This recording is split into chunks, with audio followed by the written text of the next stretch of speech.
Hello. How's everyone doing? Miss, thank you. I see you there. Thanks for tuning in. I haven't talked to you since we joined the SAG crew. How have you been, Miss Carrie? Flip, thank you for the follow, my friend. Russ up. What's up, my dude? Fantastic, Rick. That's all right. Thank you. I am good. Thanks for asking. Been kind of a crazy week or so, obviously, with the whole joining of SAG and all that kind of nonsense that's been going on. It's been a week of figuring stuff out. When I say stuff, just kind of figuring out, because I want to add more days. I want to figure out what the stream's going to do going forward. Am I actually going to become a strictly average gamer in the sense of being an actual gamer? Or are we going to do just this usual Monday interview thing that we like to do so much? But if you've missed me, well, I'm sorry to hear that your life has been so boring. We'll try and see if we can find you a hobby to check in with or something. It's welcome to the crazy house indeed. It's not one of those things where I'm kind of like surprised of what to expect with SAG and being a part of the crew and stuff. But, I do think that I'll add some more danger to the program. What's up, MLA? How are you? Thanks for tuning in. We're all happy for that. Just putting the baby to bath. Oh, nice. How has the baby been there, Ross? Well, you can't really talk now. You're putting the baby to bath. What the heck? Well, how you do me like that? Yeah. But I don't know. I think what we're going to do our usual Monday thing going forward, around 1 o'clock each week. And then what's going to happen is on probably a Thursday is what I'm guessing right now. That might change. Don't quote me just yet because God knows everything changes with me on a minute-to-minute basis. But I'm thinking Thursdays I might do like a 3-hour, 4-hour stream where I literally will game. I might have just gagged, but I'm okay. I might actually embarrass myself in my boomer, as Andy says, fantastic being. And I'm kind of like intrigued with Scum at the moment. I'm not gonna lie. Y'all embarrassing yourself. Mrs. That's right. You're big into the whole Apex thing. Yeah, well, there's a reason why I pray for you folks. Apex is not my game. I have a hard time with the whole Apex thing. Anything like Apex, PUBG, those types of games, I want to do them. Like EFT, I really want to play Escape from Tarkov. I really want to try it. I've got it. I'm down with it, you know what I'm saying? But I just don't know what to expect. Anyways, glad you're all here. Let's start today. Let's introduce my guest, shall we?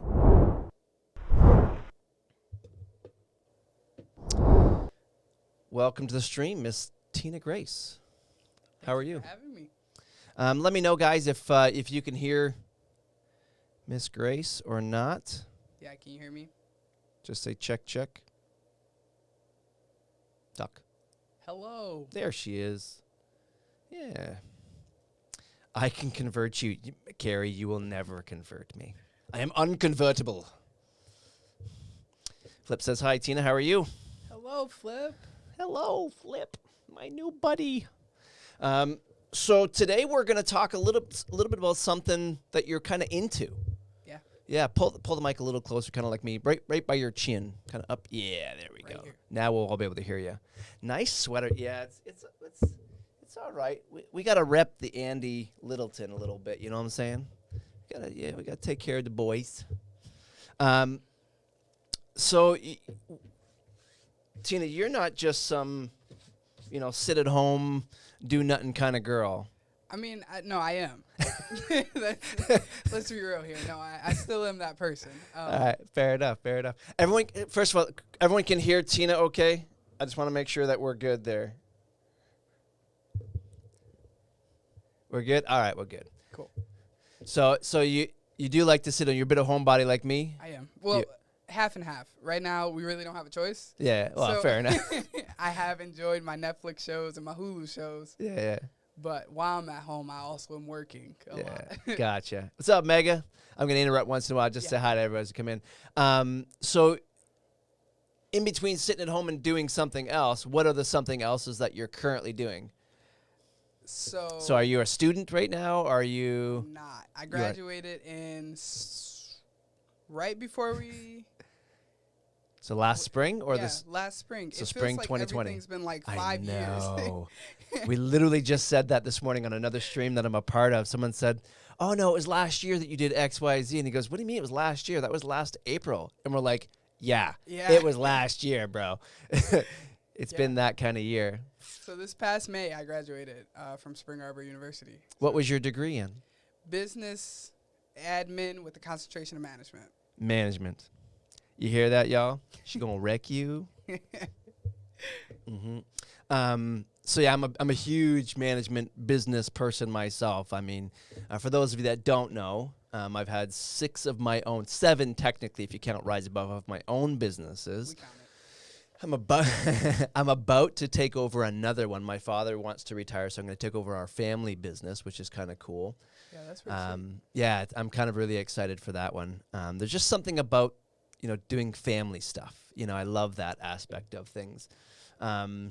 Flip says, "Congrats on your degree." Thanks. Took a long time to get it. Got it. Hey, Bocce, thanks for tuning in. No problem in the lurk, buddy. Enjoy the lurk. And so now, you go to school, you spend all those years and all those hard-earned dollars to get your degree. And when you started university, did you have a plan for your degree? Oh, so I was one of those students who came in as something else. So you were like, were you undeclared, or were you like, I'm going to be in camp ministry? I would. No shade to any of those people, but that was not me. Yeah. I went in as engineering, so I thought I was going to be an engineer. I thought I was going to do a 3-2 program, which is 3 years of prereqs at liberal arts college, and then transferred for the last 2 for a specialty degree. And I thought I was going to do industrial engineering. My brain and concentration had other plans. So 3-2. So 3 years at Spring Arbor. I did 3 years of engineering of my prereqs. At the moment it was time for me to transfer. Yeah. So a semester before I was supposed to transfer to another school to finish out that degree. Yeah. I decided to change my major. Wow. And I went to business only because I knew that it would be trying to break it to my parents that I no longer want to do engineering, and then I want to go do something very nonprofit in communications or just go ahead and all right, I'll swallow this pill and just get a business degree. They can't yell at me as much. So I got a business degree and graduated with that. So, yeah. Great. So you opened a whole can of worms there. So we're going to come back to it in a second here. So first I got to say thank you to Bocce and to Miss Carrie for subbing to the channel. Thank you very much. Bocce 2 months and Miss Carrie 2 months. You guys are both phenomenal. Welcome to the gym. Ladies and gentlemen, please don't forget Thursday is leg day. You miss leg day, there will be hell to pay. Welcome to the gym, boys and girls. Literally, boys and girls. So you start off as an engineer. Yep. Or engineer wannabe, we'll call you. Really, yeah. For now, because that's what you were. I just want to be cool. I just wanted the title. Then after 3 years of immensely hard work, because I'm sure it wasn't basket weaving 101 that you were taking. No, calc kicked my butt many times. Yeah. Many times. If I could, this is my adding and subtracting right there. For me, the minute I get into math, I'm out. I tap. I do it. I want to read, I want to write, and I want to speak for a living. That's it. 2 out of those 3, I do not want to do. That's crazy. I'm not a reader. I definitely am not a writer. More so of a speaker. Really? So okay. So we're gonna talk about that in a second too. Flip, thank you for also joining the. Can't keep me out of the gym. I eat protein for breakfast. No, literally, you do. It's called eggs and bacon. Best meal of the day. Best meal of the day. Eat that pizza with pride. So I also want to say this. This is the first hype train ever on the Risk Immerse channel. I just want to throw that out there. First hype train ever. Thank you, hype train master, Mr. Flip. Thank you for being that dude. Second, I want you all to understand that any gift subs, any donations, any subscriptions, bits, anything like that, you need to know don't go to me. They go to the nonprofit Rise Above, right? So yes, you're subscribing to the channel, but the channel is owned by Rise Above, not by me. So thank you very much, all of you, for supporting Rise Above and the work that we do here. So no longer an engineer. So you mentioned the word nonprofit. You know I have a bit of an affinity. Just going to say, I have this thing, you know. It's pretty popular in town. Very popular. We've had quite a few students from Spring Arbor come through our program. Yeah. Here and support us. Sorry. Bocce, thank you very much, buddy, for gifting 5 Tier 1 subs to the community. Riptimer, so you just got a sub. Hey. Rabbi Ferret, another awesome. Crashing Adam, another awesome. TX Page, another awesome. And, of course, Silo, who is always awesome. Thank you very much. You guys are at level 3 on the hype train. You guys all rock. Nothing better in this world. So what goes through your mind that makes you want to switch from engineering to something that you think is more nonprofit-y? Because that's not – the two really don't go together normally. No, they don't. I guess it's important to say how I chose engineering. Sure. So senior year of high school, I was prom dress shopping. And on the way to the prom dress shop, the boutique that we were going to get the dress from, my mom was having a very intense conversation with me, telling me that I needed to figure out what I wanted to do before I went to college. Now, who I was in high school was a person who I just figured everything was going to get figured out. I knew I was going to college because my parents told me, you're not staying here. You're going, you're going somewhere. Just so you know, is going out. That's funny. And she said, what do you want to do? And I don't know. I told her, I just want to help people. Like, that's what I want to do. Yeah. So, right, now we got to figure out how helping people went to engineering. I walk into the boutique. My mom is still, like, lecturing me about you have to know what you want to do with your life. And she goes and asks the owner of the shop, right? Can't you tell her, like, you need to know what you want to do with your life? And he's like, yeah, like, what do you want to do? You know what you should really do is you should go into engineering. They need a lot of women right now. And I'm like, true story. I mean, that's she didn't lie to you. Okay. And I'm just like, all right, well, whatever. And at the end of the conclusion of that session of me picking out a dress, we get in the car and I tell my mom, all right, I'm going to do engineering. I thought that would end the conversation there and I wouldn't have to do any more work. Then she tells me I now need to go research engineering.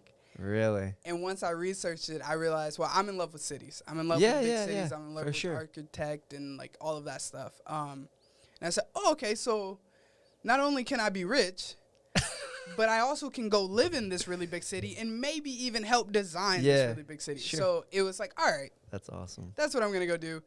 Get to college, fail Calc 1, like, twice. And then I'm like, I'd still be in Calc 1. And I just kept doing it because I thought college was hard, and it was always supposed to be hard. Yeah. And that was the part of life, and it wasn't. Like that, I quickly learned because everyone around me who knew me was like, Tina, you're not an engineer. First of all, you talk too much to be an engineer. Second of all, I've never seen you sit down. Yeah, it's true. And, like, want to do your homework in a vigorous way. And I'm like, no, that's not really me. I like to go wander around the school and talk to people about random things. People person. Right. So after, like, my basketball coach tells me, you shouldn't be an engineer. My advisor tells me, you're probably not going to make it in this field. It was like, all right, I think I really need to do something here. And on top of, I was not ready to leave Spring Arbor to go to another school.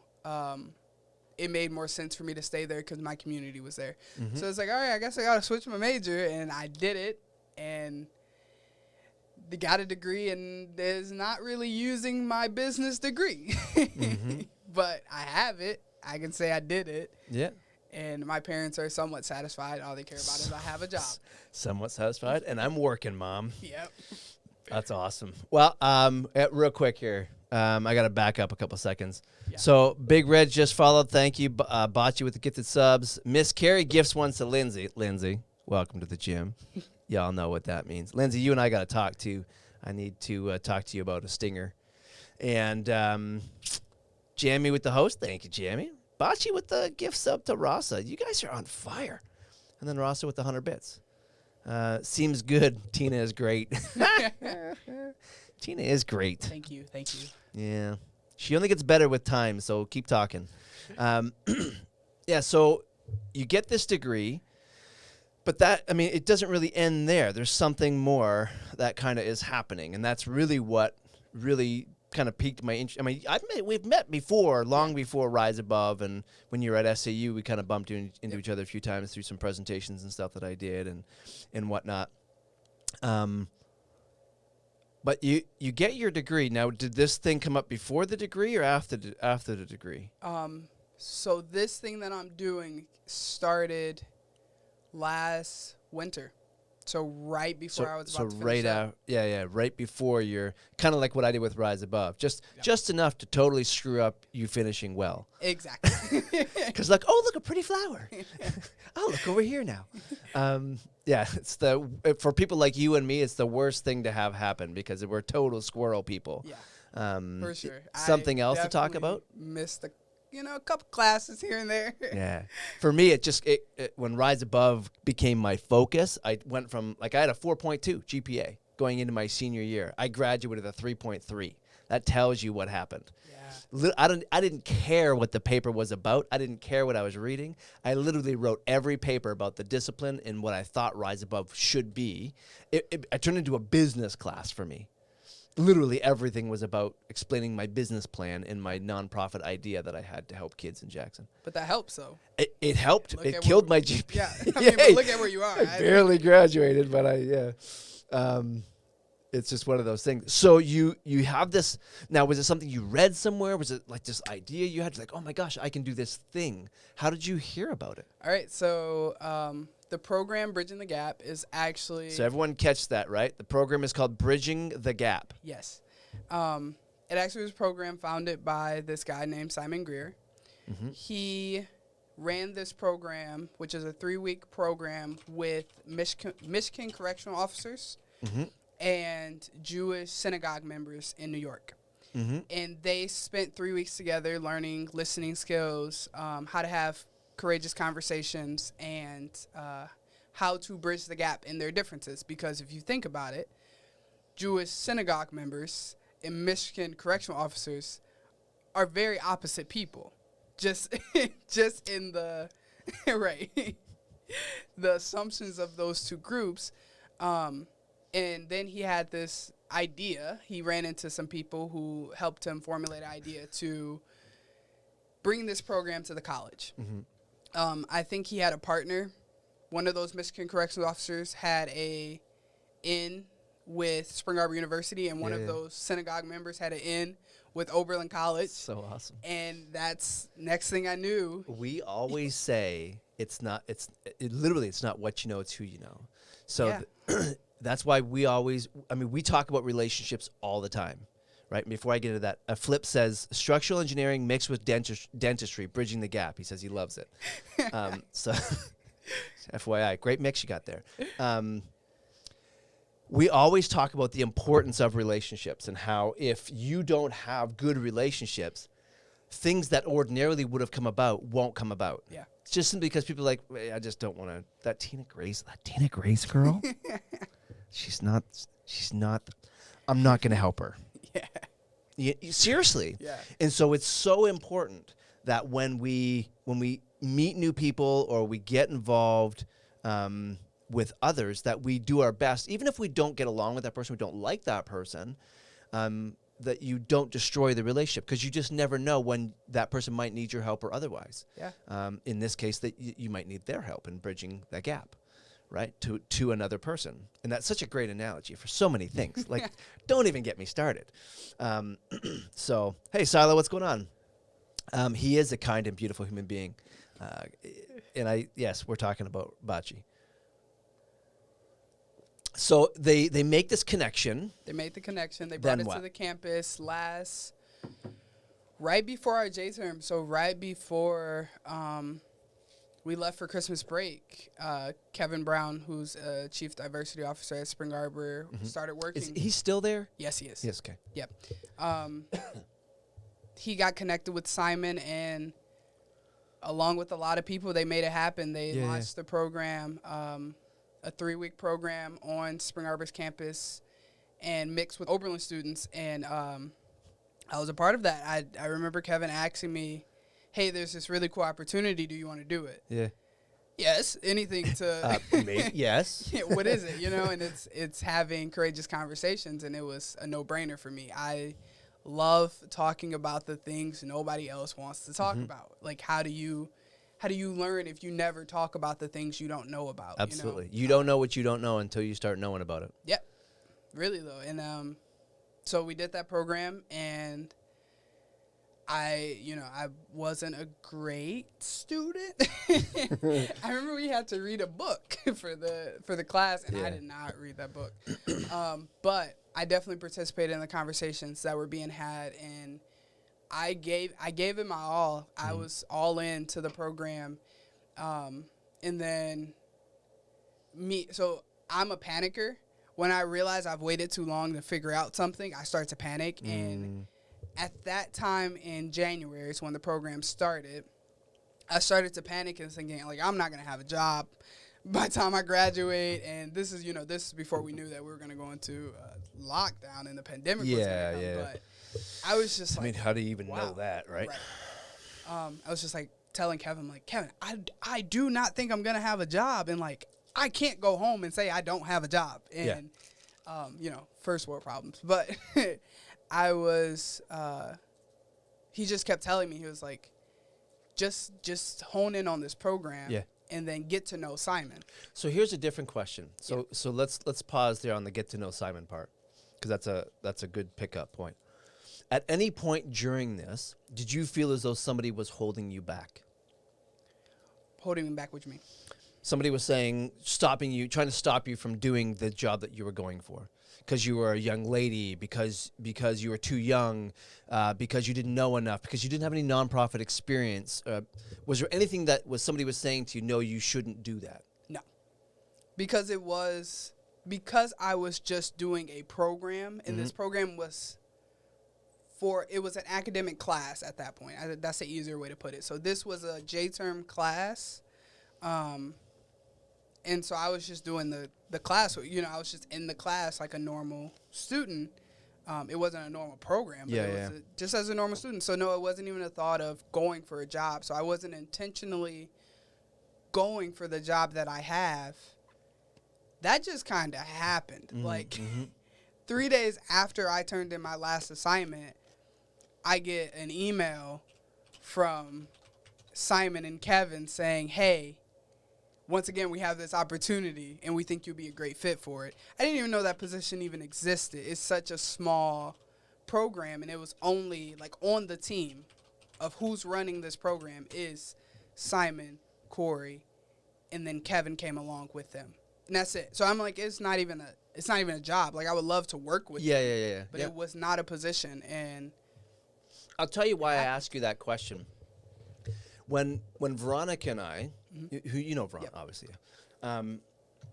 when we first decided to come to the U.S. from Canada to go to school, there was not a single person in the room that was like, oh, that's a great idea. You should totally do that. Nobody. Like crickets. As a matter of fact, the only people that were talking were those that were like, man, you guys are stupid. Why would you do that? Haters gonna hate. Exactly. I mean, you got a nice house, you got good jobs, your kids are young. Why are you going to do that to your people? Like, what? What do you want? Because God told me to? Yeah. You know what I mean? Like, seriously, there were even, we were being held back by our own people. It was crazy. When you say that, I think of when I got the job offer. And, of course, the people you're supposed to talk to are your parents at that point. And I told my mom about it, and she was like, well, why don't you try to go for so my whole family works at Chrysler. Yeah. For the most part, not my mom, but. I knew there was a reason why Veronica loved you. definitely. Her dad's a huge Chrysler fan. Anyways, go on. That's so funny. A lot of my family members work for Chrysler. Yeah. And at that point, my dad was like, he could get me in. I had already been like filling out the applications, and my mom was like, why don't you wait for that? And I'm like, I have a job. Like, I have a job opportunity. And then it went into, well, the amount of money that I'm going to be paid is you can make more at this other place. And I'm like, but I don't want to do that. Like, this is everything I've ever wanted to do my whole life. Help people, have conversations that are uncomfortable, and, like, make a difference in the world, right? But so let's clarify the uncomfortable conversations thing here real quick. And then we're going to come back to your buddy, Tim, here. So first, I got to say thank you to a couple people. Carrie, thank you for the host. Andy, thank you for the resub. 14 freaking months. You've been around that long? Have I even been subbed to you that long? Oh, man, we got to get hobbies because we're clearly not doing enough fun stuff outside of Twitch. And Carrie, again, gift to win a megabucks. What is up with you, Carrie, today? You forget your meds? It's okay. We're here to support you. Pay you back for everything. Oh, stop. You're such a silly girl. Cool. Thank you, everyone, for your blessings today. Honestly, it's awesome. So, pick up where you left off. What's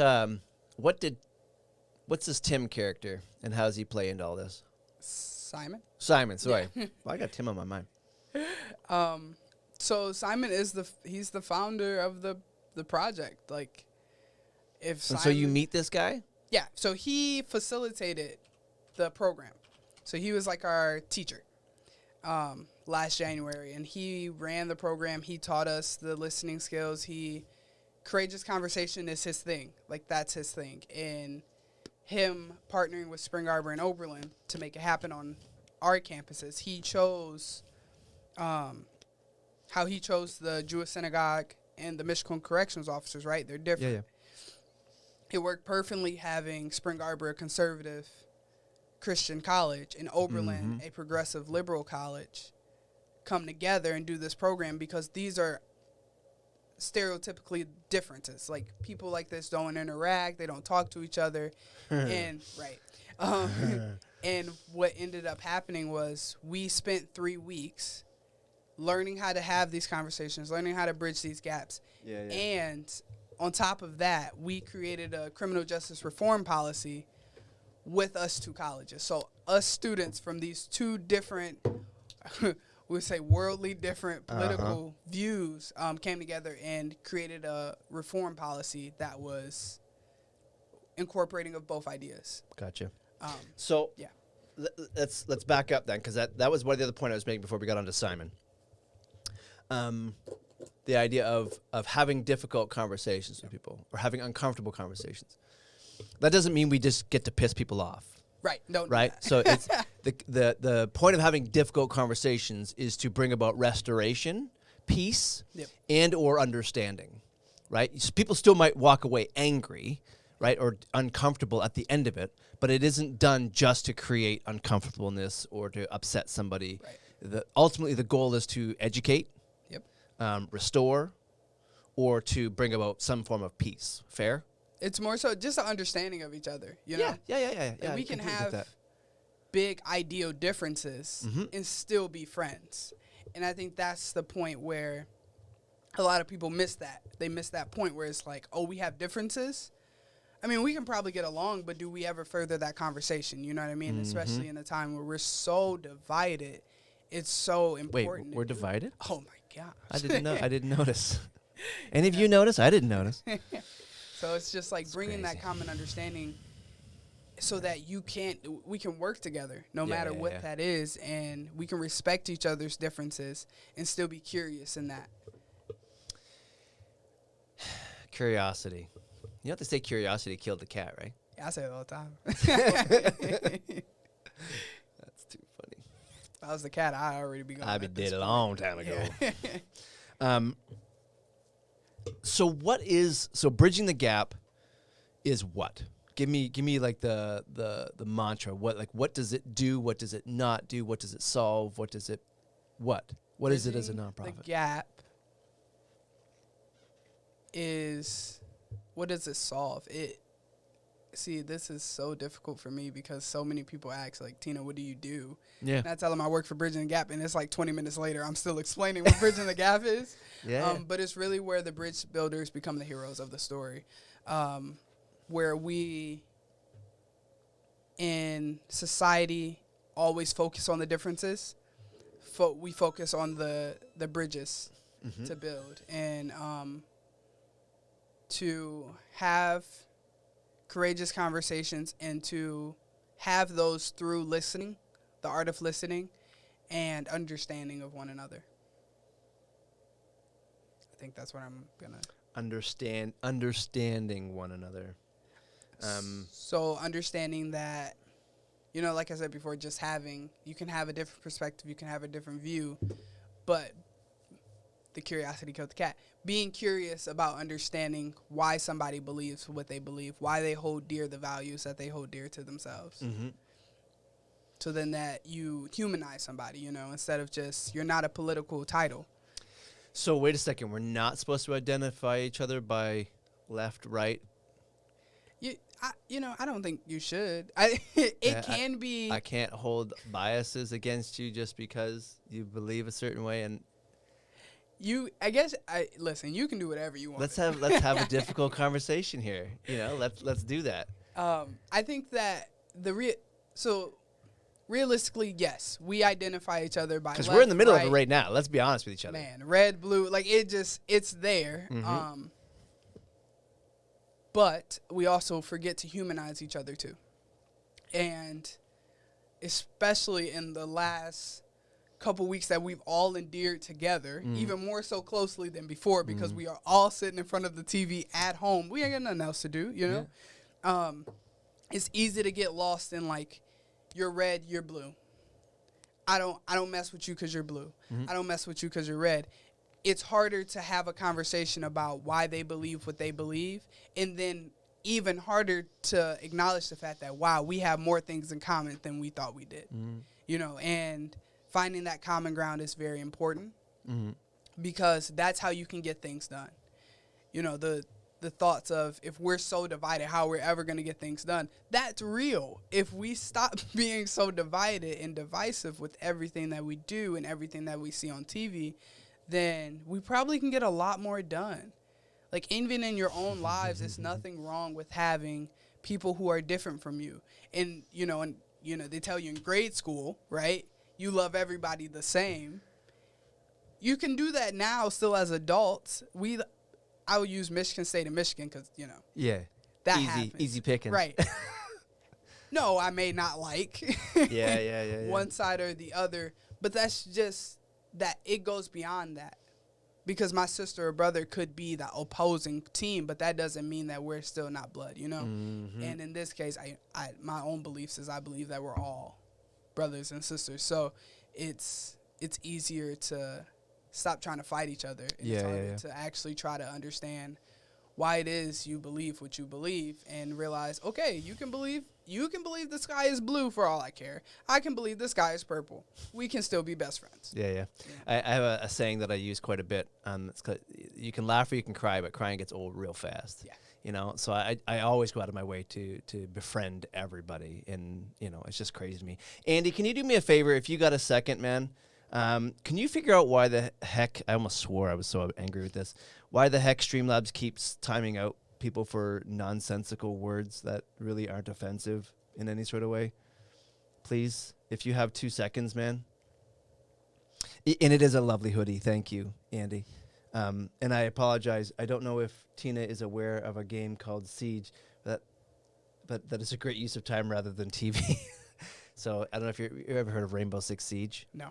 It's a video game that my good friend Andy plays on a regular basis. Pardon me. And I think he's encouraging you to get involved. So Okay.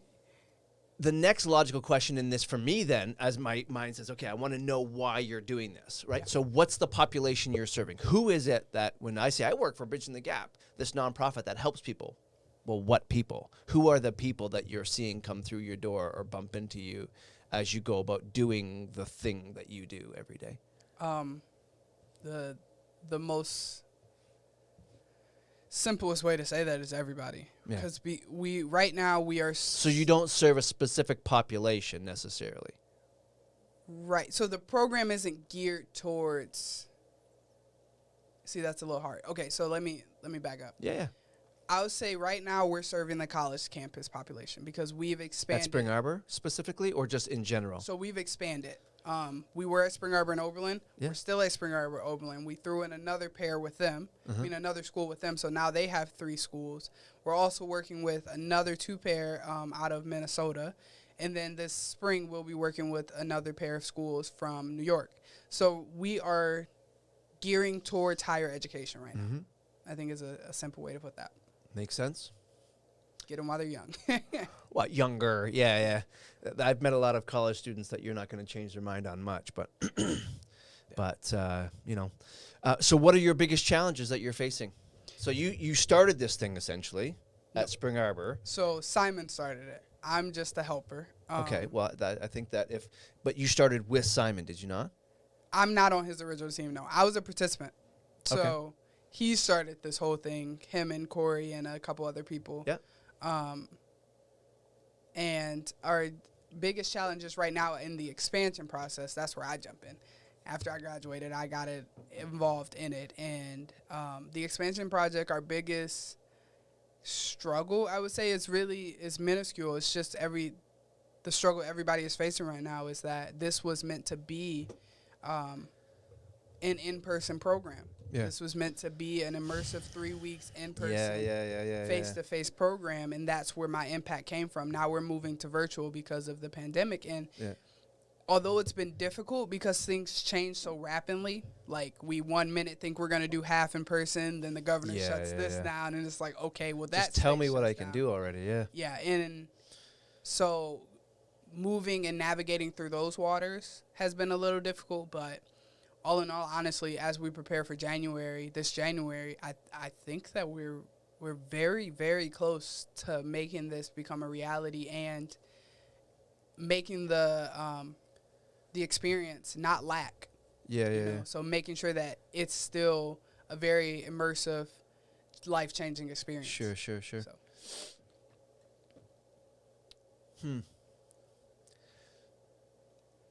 Your job. Yeah. What do you spend the bulk of your time doing, saying? Emails. Emails about what, though? So you say that's no small thing, because I spend the bulk of my day answering emails too, right? But I know what the content of my emails are. Yeah. So when you say answering emails, like, who are you talking to? So I'm talking to our partner schools that we're partnering with, trying to get this program ready to go launch for January and May. I'm also helping organize, like we have articles that are going out. We have an article in USA Today. We have articles in the Spring Arbor hang on a second. That you just don't get to walk by that. You have an article in USA Today? Yeah, we do. And you are doing that? I didn't write it. I didn't write the article, but like keeping track of all the moving pieces that we have. So if we have this article that we want to do something with, it's like I have to make sure that whoever needs to get this somewhere is going to get it somewhere, you know? Sure. More so if I need to let one of my team members, hey, can you send that to that important person that needs this? Cool. I haven't got it yet. I don't understand what you're talking about. Oh, I'm not that. Dang it. Or just like it seems like, just more, just making sure that we're on track to make it happen. If there's like little things that need to be done as far as like contacting, right now our big thing, actually I can use a real life example, is tech. So getting tech together. So Spring Arbor's been doing great helping on the tech front, but then like when it's time to like actually fill the drive with stuff and make sure we have the Google Calendar set up and like that type of stuff, and I help with that too. It's so many things. It's because there's only a 4-person team, right, a core team, it's like I could have this job title, but we have so much we have to get done just to make it happen. And to be honest, there's not a simple way to say what I do, because I do a lot of things. You felt bridge the gap. Yeah. And Nappy, just to answer your question, I am pretty darn sure I've never been pregnant. Just going to throw that out there. Crash, welcome to the stream, buddy. I don't know if you saw, but I think it was Bachi that gifted you a sub, bro. Not I think, I know it was Bachi that gifted you a sub, so.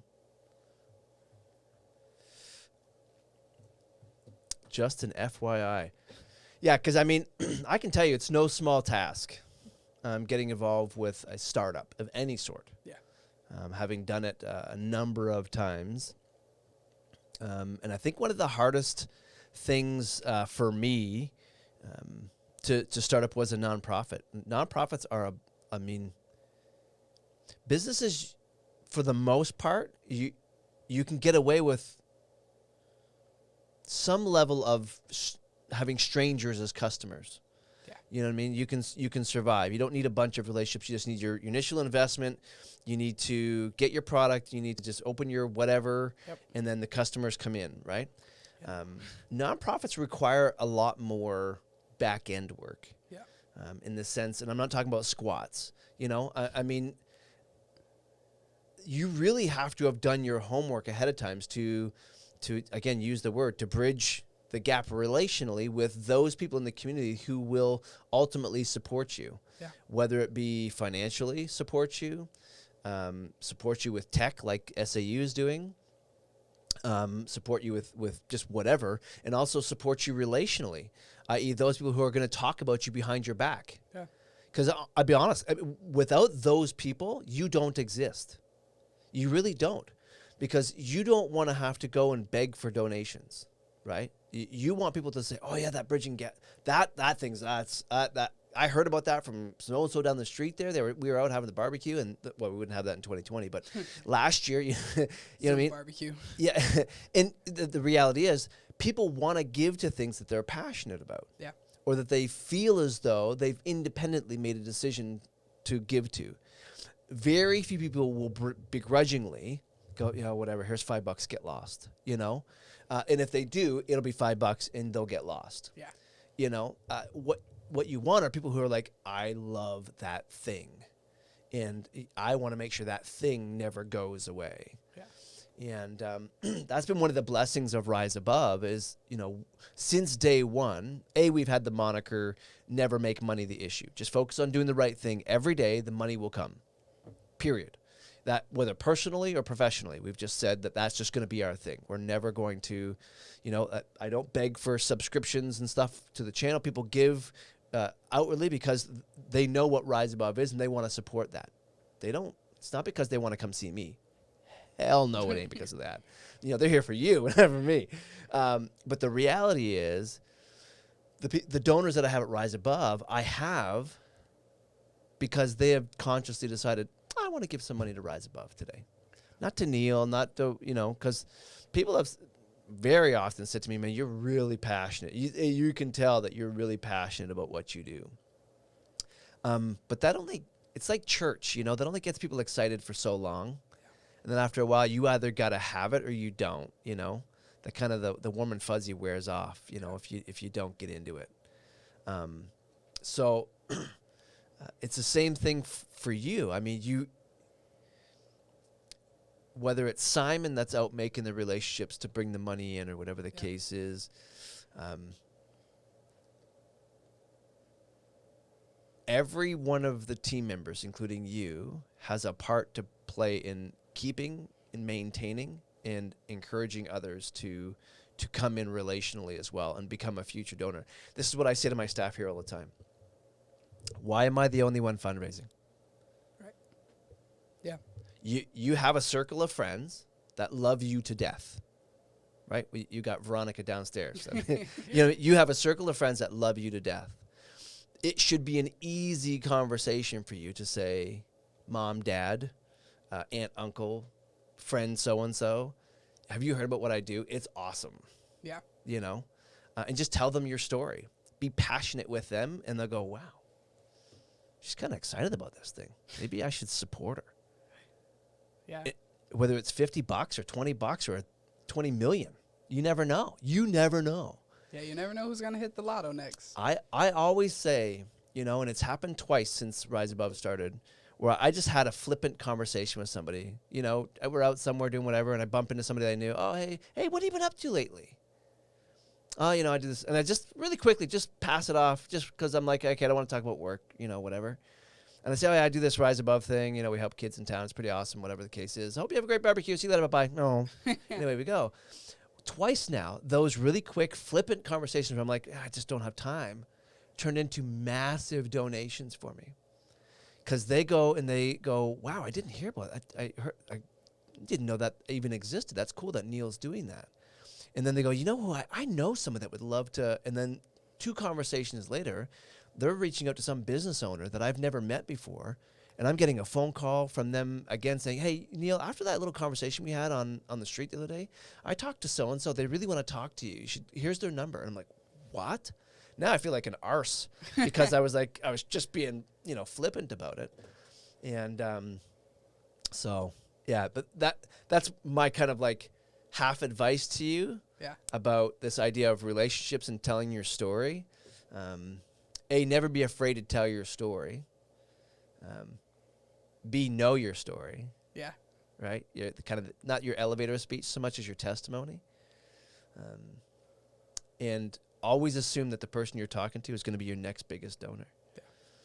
You know, and again, a donation isn't always monetary. Yeah. No, I definitely hold that dear to me because in January I didn't think that, you know, my next employer was this guy standing in front of a room telling us about listening skills. Didn't think that. I think about how I just acted of like as myself. Yeah. And I was like late. I was late to his class like so many times. And there were several times where he was like, has anybody seen where Tina went? Like our lunch break was over like 5 minutes ago. And I just think about all those occurrences to just like, if I would have known that this man was going to be my boss in a couple months, definitely would have changed some things. But, you know, it worked out in the end. But, it's wild. I did think about something while you were talking about, like, just playing all the pieces. So another piece that we move is, so all of the participants, well, most of the participants who participated in the program, of 17 students. Participants participated? That's awesome. I know. Double P. In J-term, out of those 17, we now have 8 of them as fellows who are going to serve as TAs to this January. Define fellow. What makes somebody a fellow? So it's just a fancy word for a TA. Yeah. But in the fellows program, they have their own set of curriculum for themselves. Yeah. That, like, I help make sure that they get all the material that they need, their daily emails and stuff like that. And it's just like a elevated. So you went from participant, now you're gonna help with the lead facilitator facilitate this program, and then you're gonna continue to stay involved. Gotcha. So it was like a really cool volunteer positions, paid positions, paid. Yeah. So now do they have to self fundraise, or are they paid by the organization in some way? Paid by the organization. Paid by the organization. Yep. That's awesome. That is. It was like this really cool thing when we're like doing this program, and even Simon and the team told us, they were like, well, you know, we didn't know that this was going to be the next step. And we didn't know we were going to be expanding, and we're expanding and we're bringing you guys on. Like, and it was like a really cool, I just say, like, it's always, I think there's a rhyme and a reason for the way that life goes. And that 100% played out where it's just like, wow, things are just happening and it's getting bigger and bigger. And so many things are just like, they continue to happen. Like, you know, even me getting here for weeks, like in those weeks, I did not have free time. Like it was like this, so January's right around the corner. We have all of this stuff to do, and we have meetings on top of like, I need you to do this, this and that. And it was like wild because I was like, wow, I went from not knowing how to do this job at all to suddenly being so immersed in it that I can't imagine like going back to not knowing with even how to go about doing the Google Drive and getting what needs to go in there. So it's pretty fast paced, to say the least.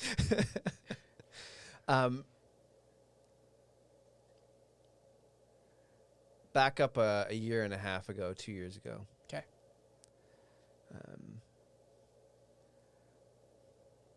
Do you think there's anything you could have prepared differently or better to do what you do now? I don't think so. Because my life and how it played out to me getting to this point was just like he knew, like Big G knew. Yeah. You know, like God. We can say that. Okay, I didn't know. God knew what he was doing, because I went from, this past summer working for Bridging the Gap. The summer before that, I had just did mission trips. I led mission trips in Atlanta and New York City. Nice. With the organization called Experience Mission. And thanks, Mills. That was my intro to tough conversations, like having conversations in Harlem with active drug users. So what makes a tough conversation then? I think it depends on the person. For me, tough is... Nice, Mills. Thank you. Like, the things that make me uncomfortable may not make you uncomfortable, you know? Even, like, talking to the drug user about their life and where they want to go next in life. That was tough for me then, which was, a year and a half ago, 2 years ago, right? Now, that's not tough. You know, now it's, I don't know what would really grind my gears at this point, but, like... Yeah. Whatever I guess it just depends on how you're wired. So what happens when somebody in these tough conversations gets personal, though? It gets personal. Tough conversations. But I mean, with I'm not talking about them being personal with you in the sense of, oh, here's my garbage. Bleh. Yeah. You know, because we get that all the time. But the other thing that we get here all the time that we really gotta coach people on, staff-wise, is when they get personal with you in your business. You know, when they make personal comments about you. Or they try to attack you personally because they don't understand yet that you love them to death and that you want to help them be better, right? Not just be better to what I consider to be better for them, but what they consider to be better for them. A lot of times during that journey somewhere along the way, because they've been bitten so many times by people who are there to help, right? That they just go, wait a second, you're just another one of those helpers, and you're just going to do that thing that everybody else has always done to me, right? Which is either take from me, lie to me, or steal from me. When those people bite out at you, I mean, how are you finding that you respond? You know, has it happened yet, do you think? Yes.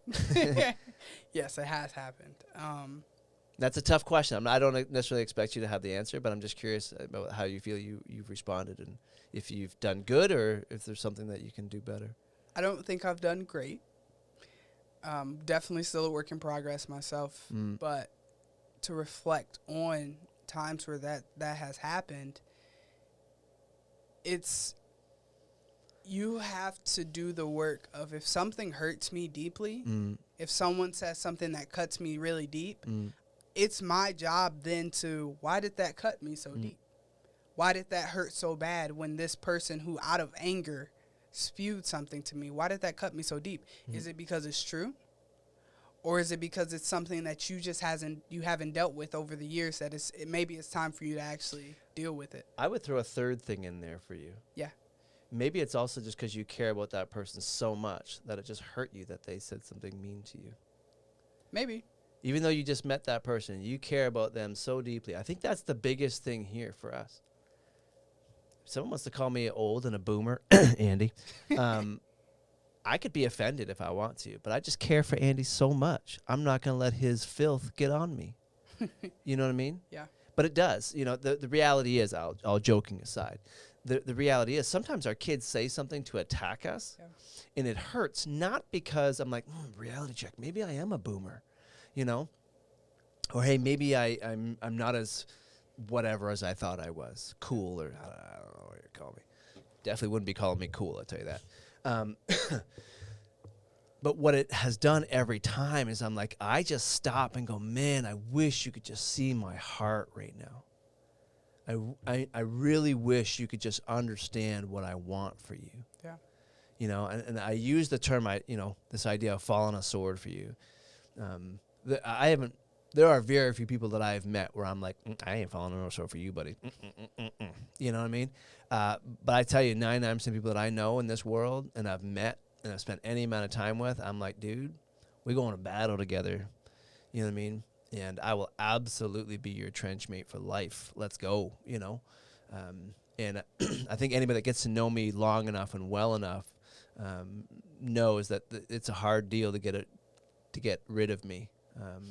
Just because I don't give up easy. Yeah. I'm a fighter, always have been. And I think that's our passion. Yeah. You know, we don't give up on people easy. And I think that's what draws you to the victim very often, you know. I'm curious, do you think I'm onto something there? I do. I think that it's this, and I've really wrestled with exactly what you're talking about. I call it when I see the potential in somebody they just don't see in themselves yet. I've definitely struggled with this with like people who are close to me sometimes, because they'll fight me on something that I'm only trying to do to like get them to that next step, you know? And yeah, I've had retaliation. I may have not used the best words in the situation, or I may have not acted the way I should have in that moment. But it does, because you do want to show your cards and you do want to show your heart. And I think sometimes, like, even I don't know how you are when you get like very emotional with someone who like is just like pissed at you. Mm-hmm. And they're just mad, and you just know they're mad because they're frustrated with the situation, not with you, right? Mm-hmm. Yeah. And you're just pushing them a little bit past their uncomfortable stage where they're like, bag up, like, I don't want anybody to do this. Like, people have tried to do this for me, and it's just like, you're not going to be different, right? And you're just like, but it can be. But, like, it can be different. And, like, if you just do this one thing, and I think that for me it's been humbling in that, because I love it. In New York, and it happened in New York, where I may have bit off more than I could chew, you know, telling grown men who have been out of prison, like freshly out of prison, who'd probably been there multiple times, you know, explaining to me the terminology, and me saying like, all right, what are you going to do next? And they're like, who are you to like ask me how I'm going to change my life? Yeah, you don't even have a life yet. And it's like, but I just see greatness in you, because the way you just talked to me and had a real conversation with me being a stranger to you that you literally just met off the street, I just see so much in you. And them like, you don't get it. You know, you'll never understand it. You'll never understand my life. And it's like, I don't want to understand your life. I just want you to do exactly what you're telling me your hopes and dreams are. I just want to help you get there, you know? Yeah.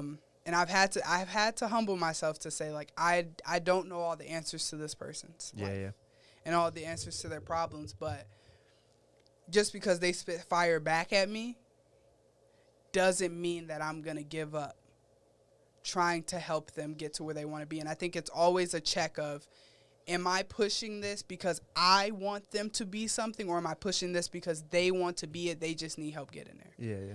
So. Yeah, and it that's a good point. Well, I'm going to come back to the second, because Bachi kind of says something here that I think is in tune with what you're saying, and he uses the word trust. So let me see where you at here, Bach. I saw it on this side. As long as you have trust for a person. And I would say the other way around, because for us, trusting them isn't... No, it's them trusting us. It's them trusting us. I use, and a lot of you are newer to the channel and haven't heard a lot of my isms and whatnot. And one of the biggest ones that we talk about here at Rise Above is the idea of trust, obedience, challenge, change, growth. And it's a cycle, right? So you go trust, obedience, challenge, change, growth, and then you come back to trust. I call it the coach effect. And Crash, I'm going to come back to your point too. So it starts like this. So you meet this person just got out of prison. Your first job is to get them to a place where they can just trust you a little bit, right? And there's obviously something going on because they're there in front of you, right? So they all right, I'll buy into this. Okay, what is this bridging gap thing as well? I'll go check it out, whatever, part of my probation or whatever I got to do, right? Your first job is just to not BS them. Yeah. Just to be real to the point where they go, wait a second, okay, I got you. I'm with you, and then get them to a point where they trust you enough just to, can you go grab me a coffee? I would literally ask one of my students to go get a coffee for me. You go grab me a coffee? Yeah, just two cream. That's all I need. I'm good on the sugar. Okay, cool, thank you. And let them get you a coffee. It ain't about subservient, nothing like that. It's just about, I trust you with my food. The most precious thing in this world when it comes to sustaining this life. Yeah. I trust you to grab me a coffee. Thank you. Grab yourself what you want while you're in the fridge. Okay, cool. Whatever, they get the coffee, whatever. Here you go, thank you. Oh, good coffee. Same coffee I've had every day. Whatever. Best coffee in the world today. That's trust gained right there. I asked them to do it. They did it. Trust, obedience. That now bridges the gap to the next one. What the heck are you doing here? Why are you here? Yeah. Let's have a real conversation. Then it turns into this, okay, yeah, I could do this thing, and this stupid thing happened. Blah, blah, blah. Man, why'd that happen? Why you do that? Why are you doing stupid stuff? I'll be honest, that's every conversation I've had here with every kid that walks the door. Why are you doing stupid stuff? Well, and they laugh a little bit. That laugh is another piece of trust. Okay, this guy's real. He's not just saying, oh, you stupid idiot, or hey, you're lucky you didn't get yourself killed, or, Yeah.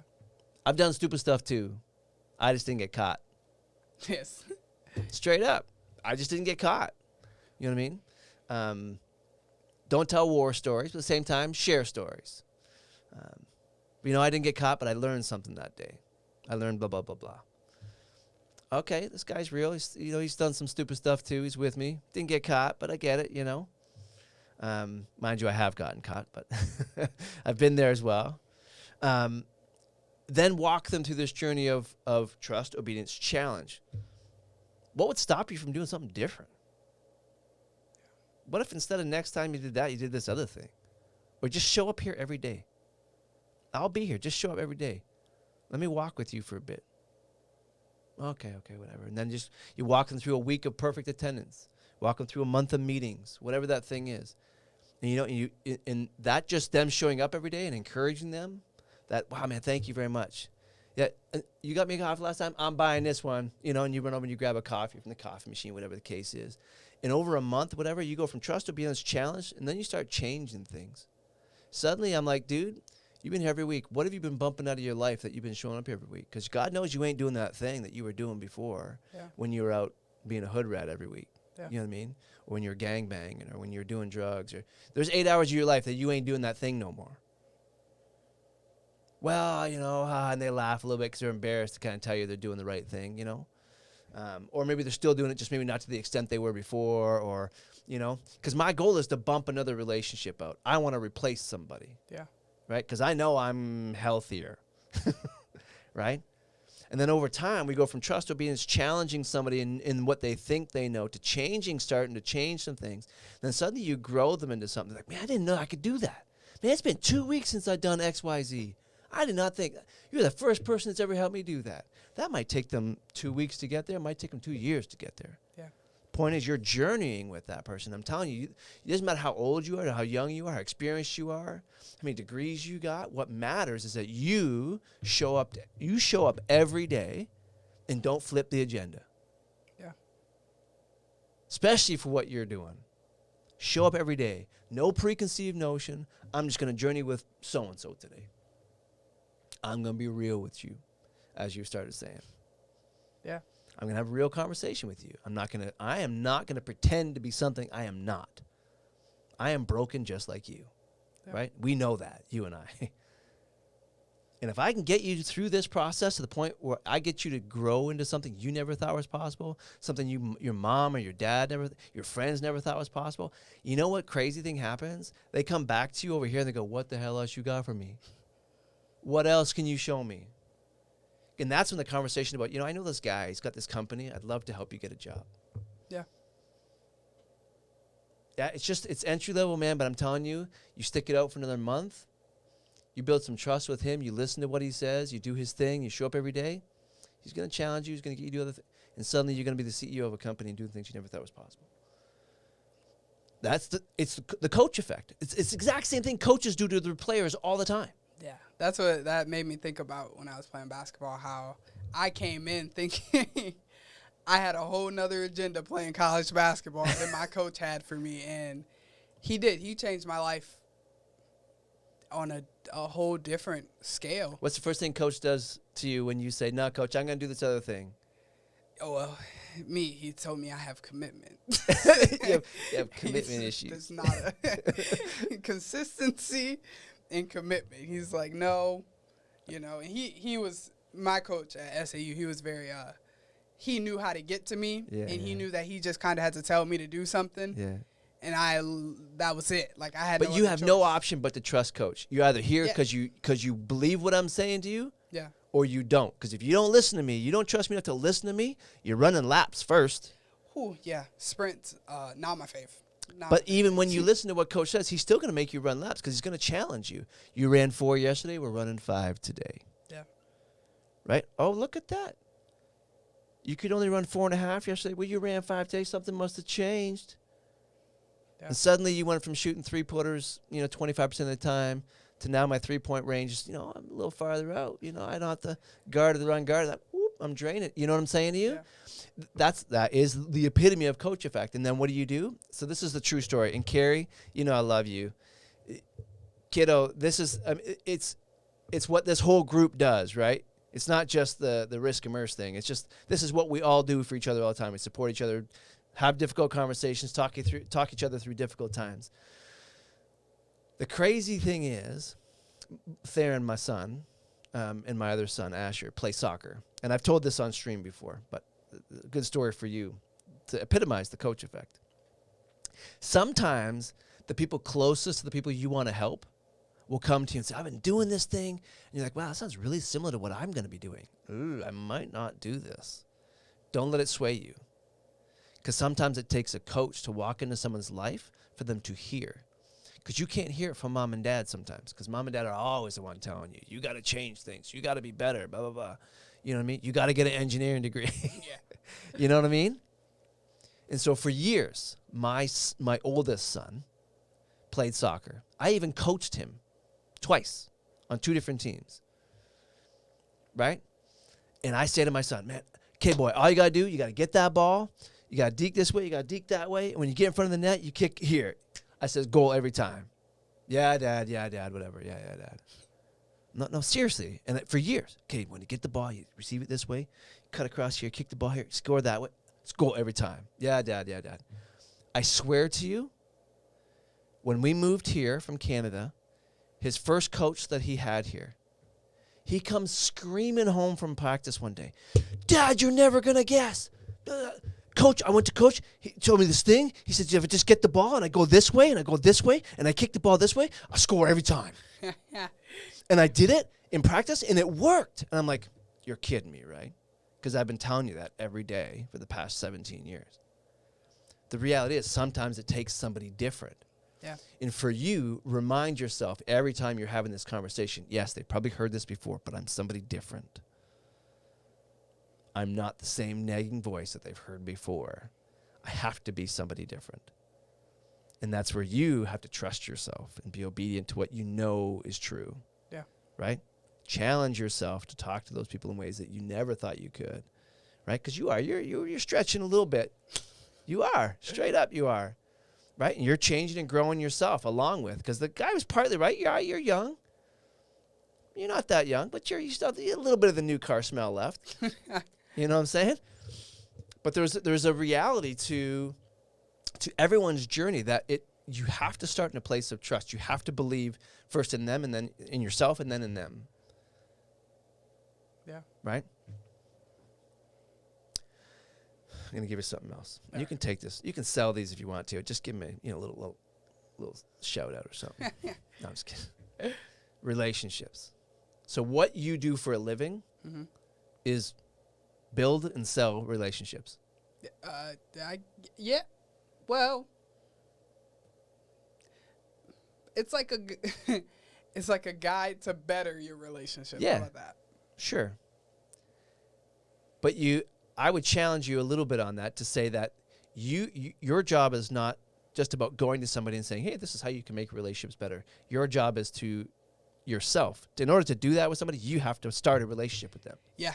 With the people how I tell people to have conversations with people who are different than them, that means that I have conversations that are different than me. Absolutely. I would say to you, it is absolutely a priority above everything else, as I said already about the never make money the issue thing, that no matter what your programs are, and we do this here 100% of the time, that we make our relationship with that person our number one priority.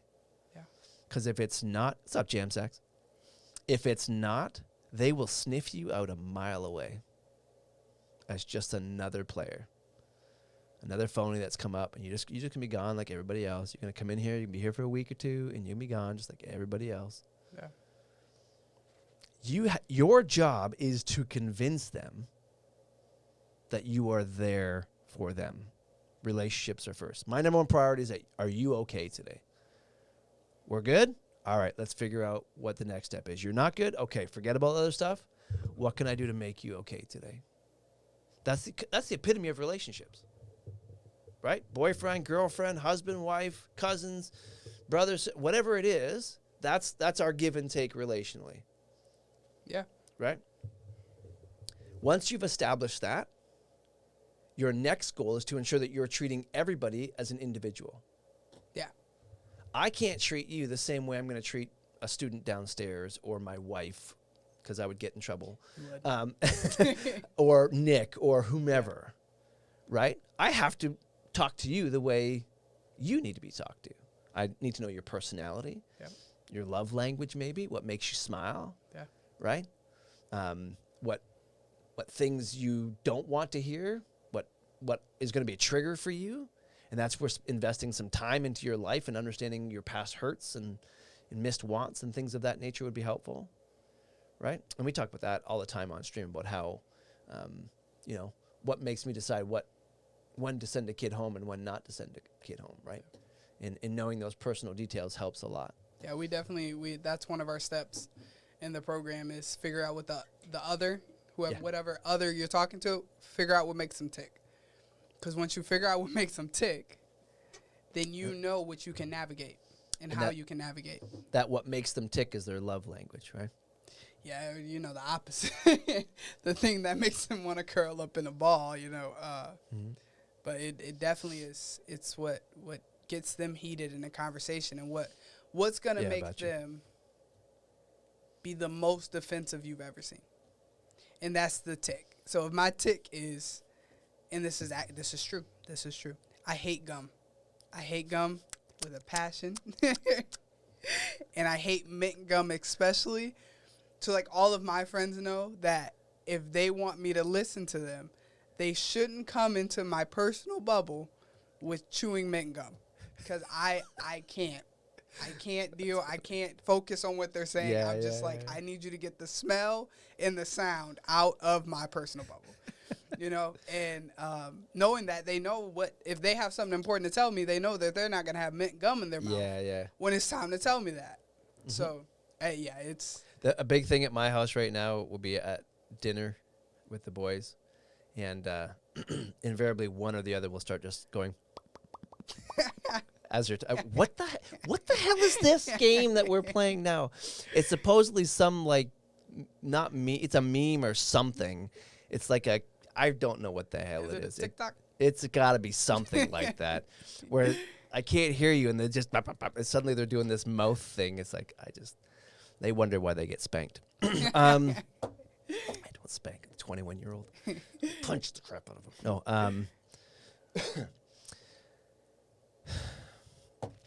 Relationally, one of the other things that you can do is to share your relationships, right? Yeah.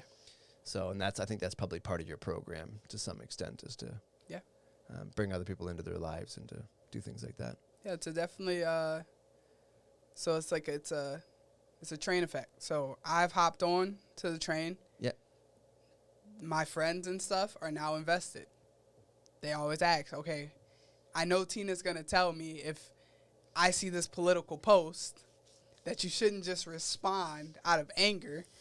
You should reach out to your uncle who made you mad for posting that. You should ask them why they posted that. I know my partner hates it, because whenever she gets a Facebook message, I don't really use Facebook, but it's usually from like... it's a boomer thing. You wouldn't understand. But she always gets this like messages from her like a family friend, right? Yeah. And he's very political on Facebook. He's very open about his political views. Sure. And it's a lot. It's a lot, and I'm glad he's not, you know, my family member. But whenever she gets it, she just goes off, and I'm like, have you messaged him? Have you talked to him about it? And she's like, why would I do that? And I'm like, because we need to bridge the gap and, like, everything. And she's like, if you tell me one more time to bridge the gap, and then she'll call me on it. She'll be like, oh, that made you mad?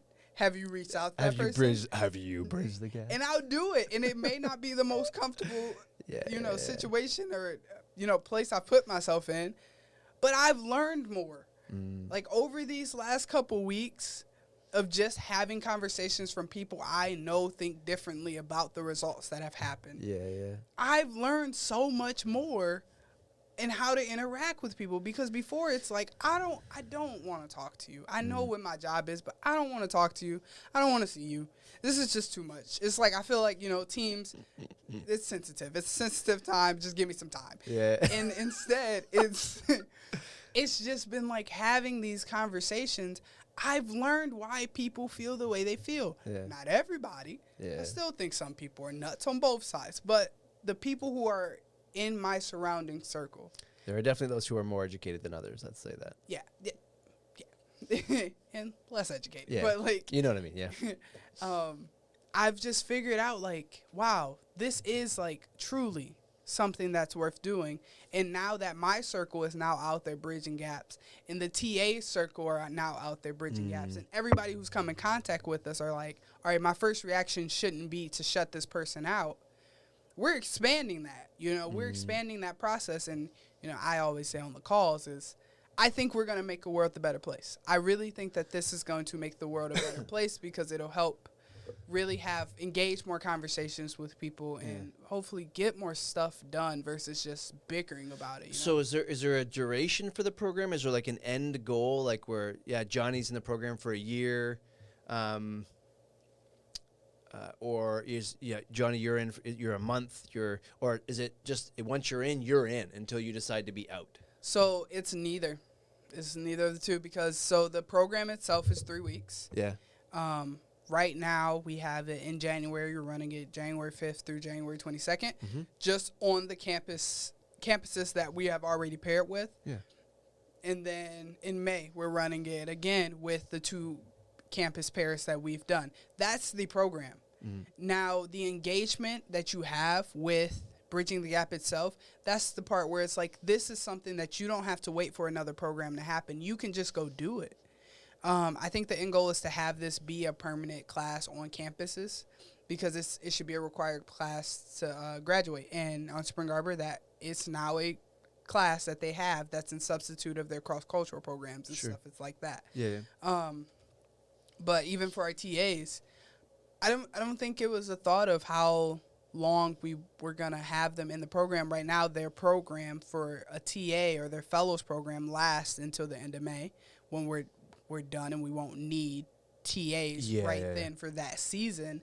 But this is like a life thing. Like, there's always going to be opportunities to bridge gaps, right? So you don't need somebody to like give you a time and day to bridge a gap. You can bridge the gap all the time. All the time, It's not that type of program. So that you actually made me think of something else there. So what happens during the college university's downtime, like Christmas and spring break and summer? Does the program continue? Is that what you guys kind of retool? How do those downtimes work? So that's why we say it's a 3-week program. So the 3 week is just happening in January during J-term. These months leading up to it, we've been preparing to make sure that this program runs in January. After January, our next program is in May. Those months, we will be very busy making sure that it's prepared for May. It's not necessarily like the campuses that we've paired with this year are not guaranteed, right? They could tell us, I don't want to do that again. Or they could tell us, hey, we want to run this program again. Cool. We're still reaching out to other schools to see, hey, does anybody have any interest in us coming to your campus and doing it? Yeah. Even we may do a mini program this year, right, during a weekend where we just invite students on campuses that we've already reached out to that they couldn't do it, the full 3-week program this year, to just join us for a weekend, and we'll give you a taste of what Bridging the Gap is. So it's our downtime. It depends on when we're running programs, when we're not running programs. Realistically, we could do a program any 3 weeks. Yeah. But for college campuses, that doesn't work well because they have semester-long campuses. Classes, and we're not a semester long. We're just 3 weeks.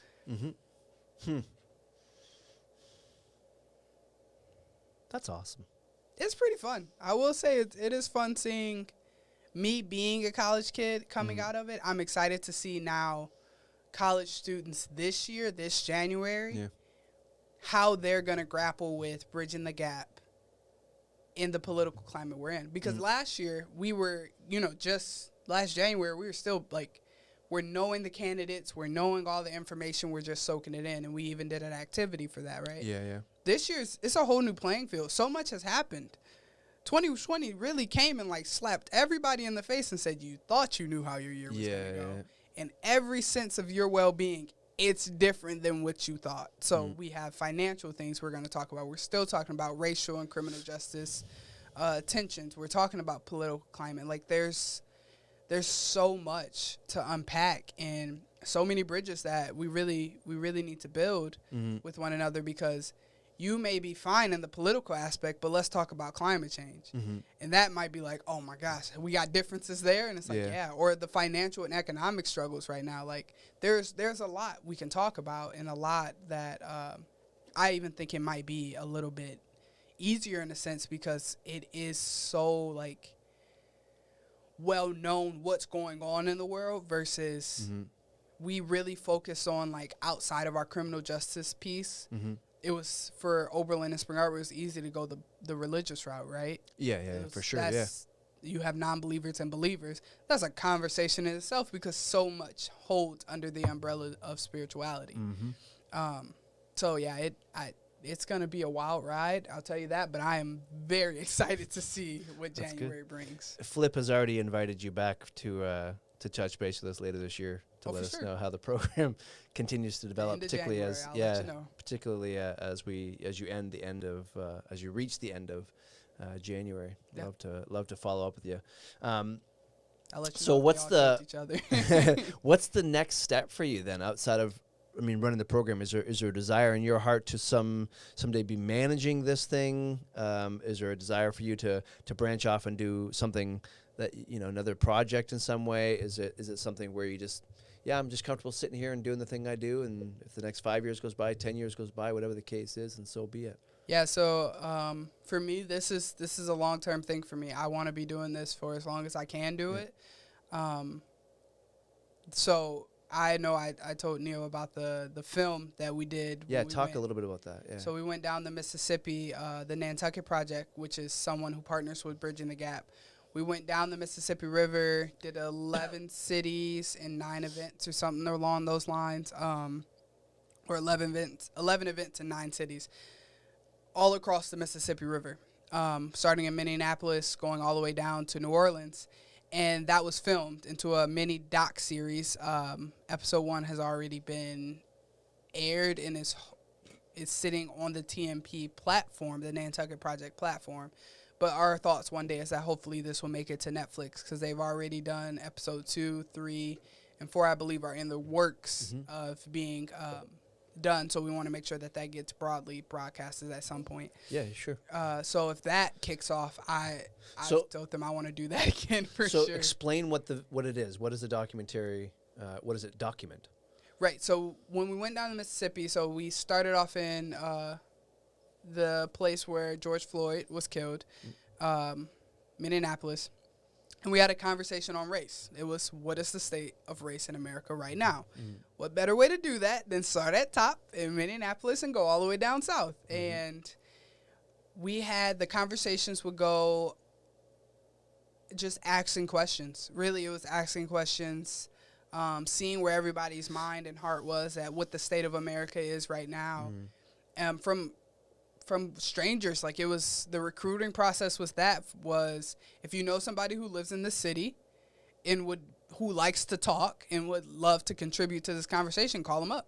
Yeah. And that's what we did. We all reached out to our own personal networks and created this big spreadsheet of, okay, hey, I got a friend that lives here. You got a friend that lives there? Cool. And this was the Nantucket Project. So that was a lot of people in itself to look at the audience members. And took a film crew down, and Simon was one of the hosts, him and Neil, another Neil. Yeah, and they were the facilitators of the conversation, and they asked, Simon was like, well, Tina, do you want to go? Yeah. We should invite 2 of our fellows. Cool. So me and 2 other students, we're roughly the youngest ones on the trip, and we were like little producer's assistants. That's so cool. To what it. A great experience. Yeah, and listening to the conversations, like one of my highlights of that trip is we were in Mississippi, Vicksburg, Mississippi, and I actually got to meet let me not get his name wrong because I get his name wrong all the time. The president of the Confederacy, Jefferson Davis. Got you. Jefferson Davis's great grandson. He actually is still like telling his great grandfather's legacy and how he was president of the Confederacy and stuff like that. And I was in his house, and that's just something like, my mom was worried. Like, it's just something that you just didn't think like, oh yeah, well, today I'm going to wake up and I'm going to go to the president of the Confederacy's great grandson's house and talk about it. And that was one of the most life-changing experiences for me, because meeting that man off rip, you have so many assumptions about, all right, I already know what you're going to talk about. And it was so different just getting to hear him talk and getting to hear him speak. And then Vicksburg in itself, because they just had the changing of the flag right before we got there, hearing that town speak about, wow, well, okay, how do you feel about race? Is there a race issue? Is there not a race issue? And the audience is mixed. It's all different types of people being represented in the conversation. It very often than not went in very different directions than I would have expected. Even we were in not St. Louis. We're not in St. Louis, but we're in Missouri. Yes, we were in St. Louis. One of the guys, his name is Tori. He actually was in Ferguson at the Ferguson riots, and he came and gave his how he felt about race in America, and he was saying some things that were pretty radical, right? He told white people to relinquish everything that they had for reconciliation, and it's like, and even as because even though we're at these events and we're doing it, you just don't know what people are going to say. You don't know how people feel. And I remember I was stone cold shook. I was like, this man just said that. He just said that. Oh, boy. How is this not going to go? And you're looking around. Is everybody okay? Just hearing everybody's truth. Yeah. Because we live in Michigan. This is very different. The only thing that people knew about us is that our governor almost got kidnapped. It's just, they don't know the reality of where we're living in, where it's like, no, it's actually pretty friendly up here, sometimes. For the most part, yeah. Right. And I'll talk about that here in 2 seconds as well. Nappy, I just realized you gifted a sub to Jam Sacks. Thank you. That's 53 you've gifted to the channel, man. I don't know if you understand that or not, but that's huge. So thank you very much for continuing to be a blessing to Rise Above and to the channel. Jam Sacks, welcome to the gym, buddy. I'll just be transparent with you. The whole race issue absolutely baffles me. Yeah. Being Canadian, I don't get it. Yeah, I don't get it. Yeah. I don't. We don't get it. I don't know how else to express it. I walk around town and I'm so oblivious. I'm like a kid who's never smelled pickles before. That's a pickle? Like, I don't understand. I have no way of describing to you what even racism even is. Yeah. You know what I mean? Because I have no experience with it. outside of the, and this is my, so we're going to get into race a little bit. Or part of my job. Some form of it. I have never heard somebody of color be spoken to in a derogatory fashion from a person other than. Okay. I've only heard another black person say to another black person something negative. Okay. As it pertains to race. Yeah. Are you talking about the word? I'm talking about the word. I'm talking about everything. Okay. About how the hair looks, about how the skin looks, any number of things. Okay. About being too dark, not dark enough, being mixed. I've had in here. Yeah. Kids, I mean, not joking around, dead serious, making racial issues, race to race, like same, not a white person to a black, or other way around. Yeah. But I often say, because very few people know I'm Canadian when I do my business stuff, right? I only knew you was Canadian because your wife. Yeah. But yet I'll always get the somewhere in a conversation, someone go, wait a second, I caught that. You said color, some word that's Canadian. You're Canadian, aren't you? I'm like, yeah. That's pretty funny, eh? And they make some really dumb ethnic joke, Canadian joke. And I'm like, so is that racism in some way? That's not. It's ethnicity. But is that the same thing we're talking about? Like, that's what I'm trying to, that's how I'm trying to compare it. Because I don't have I grew up for the most part of my adulthood in Toronto, the most multicultural city in the world. The United Nations back in the 1990s labeled it the most multicultural city in the world. I had 500 employees when I was the manager at Coca-Cola.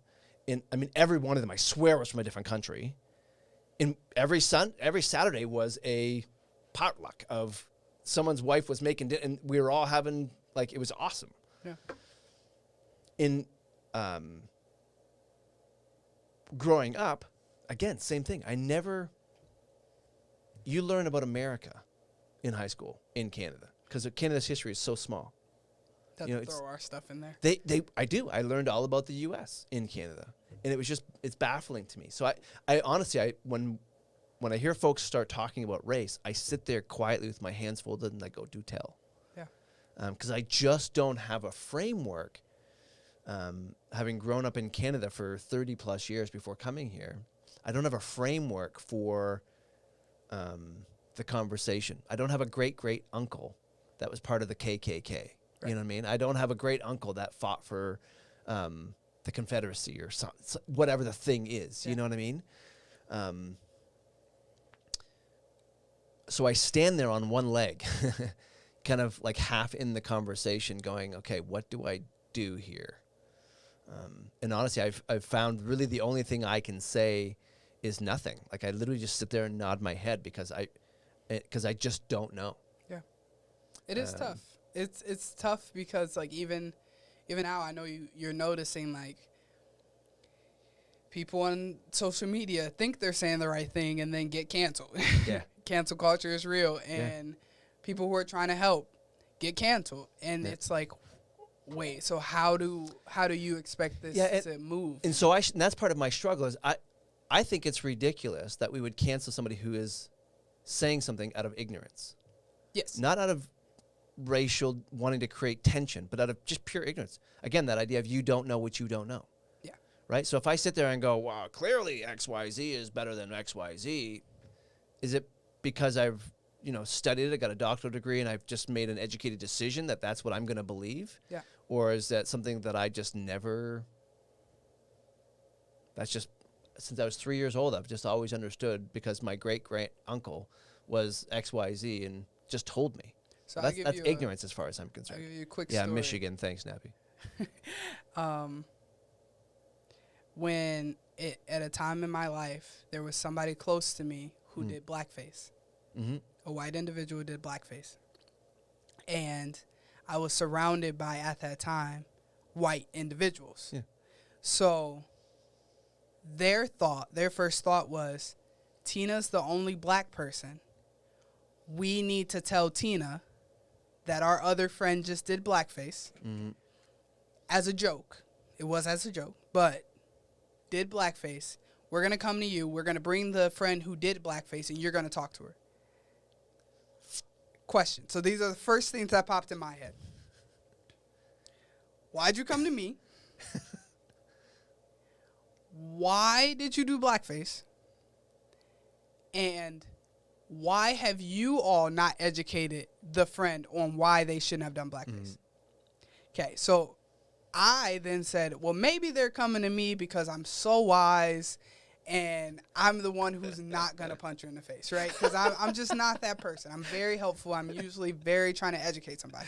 Yeah. So in that conversation, I talked to my friend, and I'm like, hey, okay, well, first question. What the hell were you thinking when you did it? Her response, I didn't know what it was. You didn't know what it was? Have you? Okay, you just don't know. You don't know what blackface is. So then I'm like, well, now I have to go back and educate this person on what blackface is, and they don't have the excuse of not growing up here. They grew up here. They know. So Flip asked that question, or question statement. Teach them, don't cancel them. So if you have somebody that say it was an innocent mistake. Yeah. Just, I think I'm being funny, which, I mean, you're still a college kid. No offense. There's a lot of stupidity in the room still. You know what I mean? A lot of masquerading as mature and intelligent in college campuses, right? Yeah. So, I don't think that person, my first thought is, in that instance, I don't think that person did it with the intent of insulting you that day. No, but here's the caption. Sure. To the post that was posted. Hit me up if you want your cotton picked. Yeah, they need a smack in the back of the head. Yeah, but see, and that it changes things because absolutely. It's like, wait a minute, what? But then, because I'm not the person that's just gonna punch you in the face, I ask, okay, what? Give me context behind here. Where, why, and who told you it was okay? Oh, I sent it to my friend who is also black as a joke. Because they thought it was funny.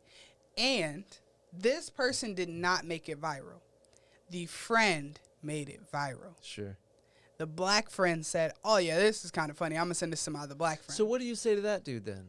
I was pissed at everybody, first of all. I thought they all were stupid. I was like, okay. Yeah, because I agree. It's not a very wise thing to do, especially in the climate that we're in now. I mean, the 80s, somebody might have laughed, but not anymore. Because, I mean, our prime minister in Canada, so as great as he is, he's a Biden-friendly person. He actually just last week used the Build It Back Better phrase, the Biden phrase, on a Canadian television. Wow. Yeah, that was how he started his speech. That gentleman has done blackface at least twice. Some say 3 times, and it's public. It's been in the papers, and he's still our president in Canada. See, I just got. But that's okay. That's okay because he's XYZ, whatever the case is. Right. Yeah, but it's not okay. No. So, but what really upsets me, and this is where the tough conversation comes in, is why is it okay then? Why is it okay for the guy that received it to think it's funny and carry on? See, this is where the controversy comes in, because so what happened and where it happened, it became 2 sides. It became divided because there were black people who was like the ones typically closer to the guy who posted it, who thought it was a joke, right? They were like, well, we know this person, and I knew my friend. My friend who did it had, if you looked at her group of friends, they're all black. So then that puts another layer of, all right, this is a lot more questioning than we thought and more education. I said that it was that guy's job to educate her in that moment, not mine. It's your job to educate her because you were the one who was sent to. But instead, sending it to someone else, and it could have been a multitude of reasons of why, I would just send it to somebody else. But educating her, she truly had no idea where blackface originated. And then I asked the other people, do you even know where blackface originated? No. They don't know the shows. They don't know the history behind, like, even now. I mean, it's 2020, and we just now figured out, oh, wait, the lady on the syrup bottle was a slave? Yes. Very rich slave, but a slave nonetheless. Yeah, like, yes. We knew this. Like, yeah. And, like, it was just so much of, there was a lack in the education system. And then I said, okay, well, listen, Wasn't she also like the first black millionaire or something like that, female black millionaire. There was something else to that story with her as well. What, Auntie Jemima? Yeah. Yeah, she had loaded. That is, it's there are layers to that woman. It's that one and Uncle Ben. It's a lot of layers on top of layers. That'd be a conversation into itself to talk about marketing and stuff too. That'd be kind of interesting. Yeah, and I mean, even to me, just how like that blackface incident happened like a couple years ago, it just makes me wonder, all right, cancel culture just really popped up in this last year and a half, really. What else have we really dropped the ball on before this when we thought everything was okay? You know, and I think that the reason everything is becoming so racially motivated now, in my opinion, as a black individual who has, when I was young, I did have an experience where a little girl, and I will say little girl, but she was like my age and we were like 8. Sure. Told me she couldn't play with me because I was black. You're not from that old. This area, or you're from? No, I'm from like by Detroit. Gotcha. And to me, like, first of all, okay. Second of all, like, it hurt me, but I didn't really understand why it hurt me because that was like my first experience with it. I knew what segregation and all that stuff was, but you're as old as I am. We were not born in that era, so like it didn't make sense conceptually, but it took a long time for me to then realize that's not your fault. That's not that little girl's fault that she's like that. That's somebody else's fault. And the same thing with my friend who did the blackface.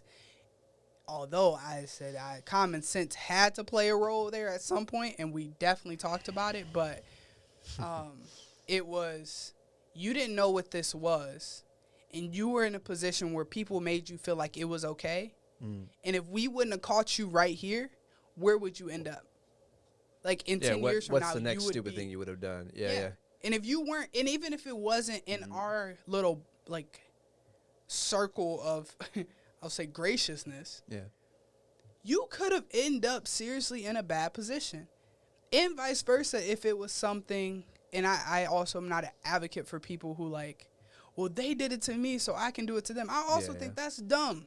I think that if you really want to solve racism in America, first of all, you need to acknowledge that, yes, we have some definite inequalities that have to do with race, class, cultural status. Yes, and like there's so much that we just kind of want to push aside and say, well, it's 2020. It doesn't happen anymore. But it's so much that we forgot to repair when we had the chance. So now is the time. All right, well, we got to figure out how to make some amends to some people.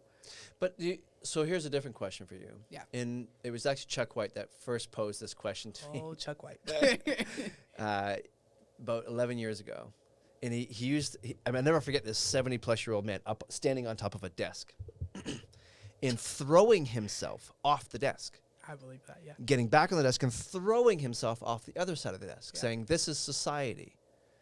We don't ever ride the middle. We like to throw ourselves from one side to the other, right? Like the gentleman that said all white people should give up everything they own in reparations. That to Chuck White's analogy, that'd be throwing it all to one side and going way overboard. Yeah. How to, I think that's the challenge, is finding the middle ground in the conversation to say what's appropriate, that everybody feels heard in the conversation, because that gets back to our original conversation of what is our job here. Yeah. Our job really isn't to say a whole heck of a lot of anything. It's just to be available and listen to people. Yeah. And then to kind of guide as need be. But I think that's the... Bachi says it here as well. When you got parents transferring their ignorance to their kids, I mean, it really starts to... it muddies the waters. Yeah, it really does make things difficult when you've got, people who are... I find it most interesting in an age of the internet and science, right, where religion is dying at a rate faster than COVID, unfortunately. Yeah. That people are... and I can bring in a whole nother conversation there. I'm not going to, though. It is obvious that genetically the only difference is the pigment in our skin. Yes. We're the same people. Yes. How is this hard? Why are we still having the conversation as far as I'm concerned? It's obvious, right? It's like saying smoking's good for you. No, shut up. Yeah. You know what I mean? Like, it's just, we know better. Yeah. We've known better for far too long to keep saying the same thing over and over again. Yet here we are, as you say, in 2020, still having the same conversation. How much longer are we going to wait for people to realize that, any one person is not better than the other? But I think it's the thing where we can realize it, and a lot of people have realized it. But then you have to do something about the wrong that you've already done. And that's where the muddy waters really start to, like, even that guy, he was talking about reparations. And I don't get into that because I just don't think that that's the answer. Well, it creates animosity in a whole nother way, too. Yeah, right? And I went to South Africa a couple years ago, and you think we have it bad. I think that situation is very messy, and the apartheid was definitely closer than, our segregation. But their whole thing is people were actually out there killing farmers for land because they were pissed. They were like, well, listen, I know it's been about 20 years, but it's this time, and this is what's going to happen. And I think in order to avoid that here, where people just start going off the deep end, luckily, and I say this with, like, caution, luckily people have not gone straight off the deep end. They're saying a lot of things with their mouth, but they're not using their actions the way that people like in South Africa are using their actions. And I think that that's what we don't want to get to that point. I think that that's where the listening comes in and understanding that there's just a lot to unpack. But I think the problem really is happening, and why it keeps happening is that we now have a sensitive topic, right? We now have corporations deciding, hey, wait, if I say this hashtag, people are going to come shop at my place. So now, and I tell my friends all the time, it's become a marketing tool. Yeah, and I'm like, so I was in New York during World Pride, and, like, the whole entire, like, downtown by Times Square is rainbow. And people think that's great. Like, they're acknowledging LGBT rights, right? And I said, wait a minute. This company, I guarantee you, probably gives no cares about any of that agenda. But you know what they do care about is if you put a rainbow flag outside your restaurant during that time, who's going to come eat at your restaurant? All the people who are down there anyway. Yeah, absolutely. Or if you put a Black Lives Matter hashtag on your website, who's going to come shop at your place? And, like, you could be the most racist dude ever. But if you do that, people are then going to be like, well, we canceled McDonald's, so this place right here, they said Black Lives Matter, so I'm going to go there. Or, like, even vice versa with the, like, who voted for who and who supported who. If you don't look deeper into that stuff, you get swept away by the tabloids of saying, oh, we canceled all of those people, we're going here. Yeah.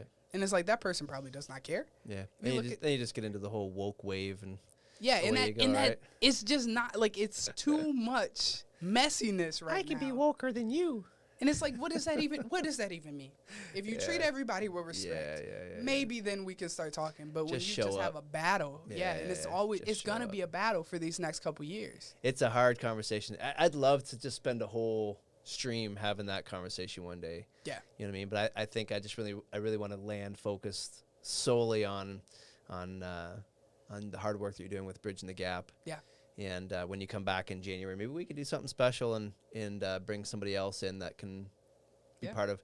I'll be like a moderator, and we can kind of go back and forth even and have a conversation about that kind of stuff. It doesn't have to be an anti or a for type of thing. It can just be a general conversation about the whole topic and kind of throw ideas out there and do those sorts of things. I think it would be good education. Yeah, I agree, Flip. Not to be confused with the people who work for those companies. We're talking purely marketing. Yeah. I never blame the individual. As a matter of fact, I just had a conversation with a bank the other day in Canada for something that I'm doing, and I was angry with what they were calling me for. And I think it's immensely important. I usually start those conversations and say, look, I want you to know I'm upset at the bank, not at you. Yeah. Yeah. That usually is like the first, like the frontliners. Usually get it the worst where it's like, I'm not mad at you. I'm mad at your boss's boss's boss. Yeah, absolutely. So any last words before we end the stream? We're at a 2 hour mark, which is our typical stream length. Oh, yeah. I didn't goes know by it's been fast. that long. Yeah. Yeah, it goes by fast. Just thank you all for listening. Yeah, it's been cool. This is my first podcast, so yeah.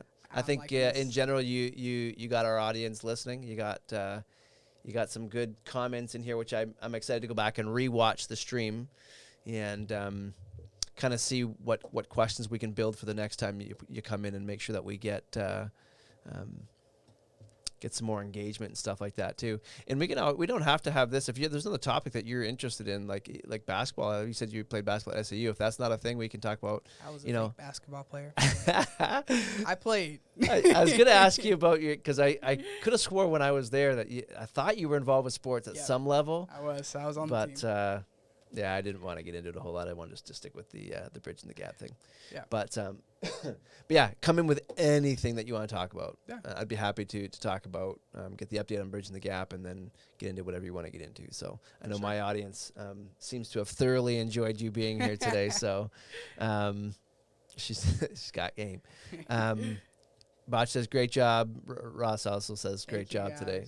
So thank you very much, and I look forward to seeing you hopefully at the end of November, but it can be any time in the spring. You can pop your head in here, because I know it's getting a hold of you sometimes can be difficult. So yeah, hopefully if we can sort out the last couple pushes, like the weeks of getting ready for January, then I hopefully get a little break. So yeah, us too. Hopefully, well, again, we'll see what happens with the vaccine, with this whole COVID thing and all the other nonsense. But well, thank you very much. You're welcome. Thank you for having me. Miss Tina Grace, and we'll look forward to seeing you again in January. For everyone else that was here today, everyone that followed Kenny, I saw that you followed here while we were deep in chat. I didn't want to interrupt, so thank you for the follow, Kenny TV, Nappy for the subs, Millsy, Carrie subbing, Andy subbing, Rasa, Jamie, Bocce, all you guys. Thank you very much, and we actually had a bunch of people follow off stream as well. So I really appreciate everyone that's done a big part in that. And, yeah, it was a good conversation. I'm excited to see kind of what happens next. Yeah. Kind of excited to see the direction that these types of conversations can take us. It is going to be a new element of our stream that we have some of these more difficult conversations. We're also going to have some deep faith conversations on stream as well in the coming weeks. I'm in conversations with a good philosophical and deep theological friend of mine who is a very gifted individual that is just going to make our heads spin, but it's going to be an awesome journey along the way. So thank you everyone that's contributed to the hype train today and to make the stream as exciting as possible. Tina, you have yourself a blessed day, kiddo. You have a blessed day. I appreciate you. I'll see you all probably later this week. I'm probably going to stream Thursday or Friday. So we'll see y'all then. It'll be a gaming stream. I'm probably going to play Scum or something to that effect. So take it easy. Appreciate you guys. See you soon.